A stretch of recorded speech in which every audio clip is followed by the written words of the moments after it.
यहाँ पर मोटू ने दो शेरों को गुलाम बना के बांध के रखा है।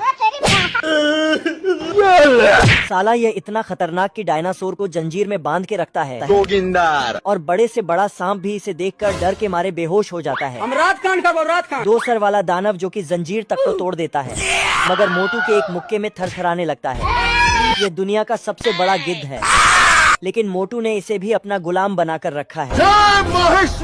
तभी इसे एक नाव आती हुई दिखती है, तो यह अपनी दूरबीन निकाल कर देखता ही है कि नाव में इसका दुश्मन चिरकुट होता है और इसके साथ एक मोटा आदमी और चंपा भी होती है, जिसको देखकर मोटू लट्टू हो जाता है। क्या माल है यार। तभी अपने गिद्ध को सीटी बजाकर नाव के ऊपर हमला करने के लिए बोलता है, तो गिद्ध भी अपने काम को अंजाम देने के लिए निकल पड़ता है। और अभी तो रुको। और उड़कर चिरकुट के नाव के ऊपर आकर चिरकुट के नाव को तोड़ देता है और चंपा को उड़ाकर ले जाता है। अरे बाप। इधर चिरकुट इसे बचाकर अपने टेलीस्कोप से गिद्ध की ओर देखता है, तो गिद्ध चंपा को मोटू के पास लाकर पटक देता है। चिरकुट इस मोटे आदमी को लेकर पानी में कूद जाता है और इसे उठाकर पानी में तैरने लगता है।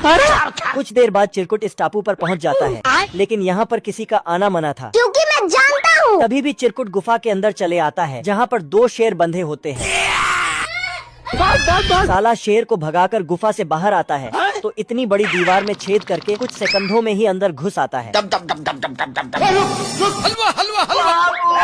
चंपा के लिए इन दोनों में मारामारी हो जाती है। तभी मोटू इसे एक मुक्के में गिद्ध के हवाले कर देता है, तो गिद्ध इसे उड़ाकर ज्वालामुखी में डालने के लिए निकल पड़ता है, लेकिन कुछ देर बाद इसका पासा उल्टा पड़ जाता है और चिरकुट इसका तंगड़ी कबाब बनाकर मोटू के पास लाकर रख देता है। मोटू अपने गिद्ध का ये हाल देखकर चिरकुट को उठाकर दो सर वाले दानव के गोद में फेंक देता है। चिरकुट इतना ढिठ की मार खाने के बाद फिर से उठता है, तो दानव इसे उठाकर फिर से मुक्का मारता है। साला पेड़ टूटकर दानव पर ही गिरता है। क्या करूं? तो दानव आग बबूला होकर चिरकुट की तरफ दौड़ता है। क्या हो गया?